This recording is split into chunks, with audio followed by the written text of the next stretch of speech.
hello लोगोफोर नोंथांमोन बयखौबो आंनि चेनेलाव बरायलायबाय नै दिनैहाय आरोबाव मोनसे गोदान भिडिअ लानानै फैबावलायबाय दा दिनैनि भिडिअआ जाहैबाय नै आं दा गिरुवा बाजारनिफ्राय अमा बेदर एसे लानानै फैदोंमोन दा बेखौनो आं संनो नागिरदों बे आंनि संनायखौनो आं नोंथांमोननि गेजेराव शेयार खालामनो नागिरदों आंनि संनायफ्रा जादोंना जायाखै आरो माबायदि जानांगौमोन नोंथांमोना नायनानै भिडिअखौ नायनानै खोन्थाहरबानो जाबाय आरो दा बिदिबा आङो जागायजेननोसै संनोसै आरो आलु एसे होलायलायनानै जानोसै आरो बरिया गोथावनो लोगोफोर नै दायो आं बे बेदरखौ रुनानै लाग्रोनोसै आरो रुवाबा दानिया एसे गिनांसिगोन नालाय मैला बायदिसिना भिटामिन होनाय गोबांनो बिनि मेजेमफ्रा एसे नर्मेल जायो नालाय दा बेखायनो आं बेखौ रुनानै लाग्रोनोसै आरो बेखौ एसे रुनोसै दसेनो आरो बेदराबो राफोद जायो आरो बेखौ रुनानै लायोब्ला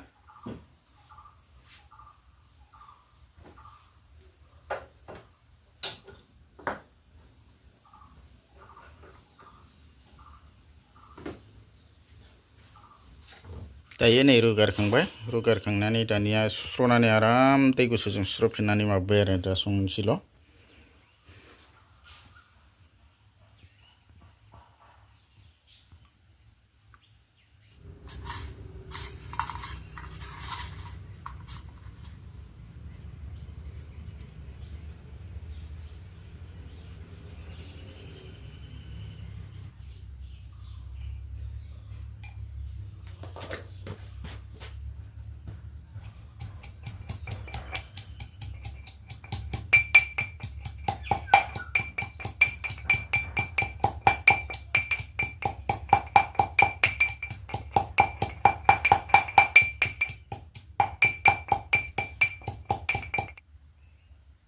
नै आलुबो हानानै लाखाबाय आं लोगोफोर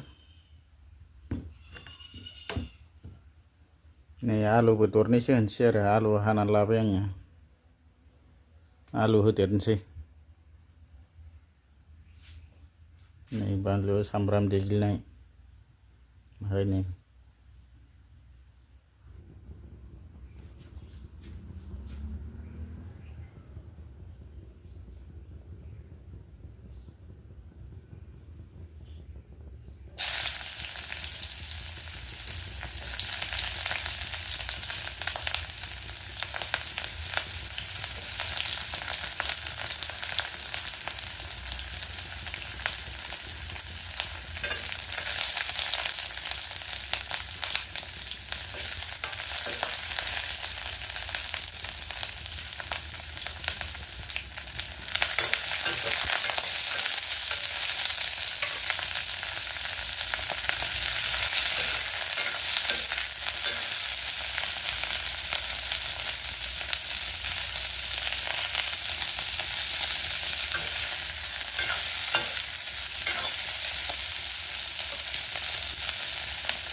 मोनबाय नै लोगोफोर माबायदि जाखो खोन्थाहरदो नोंथांमोना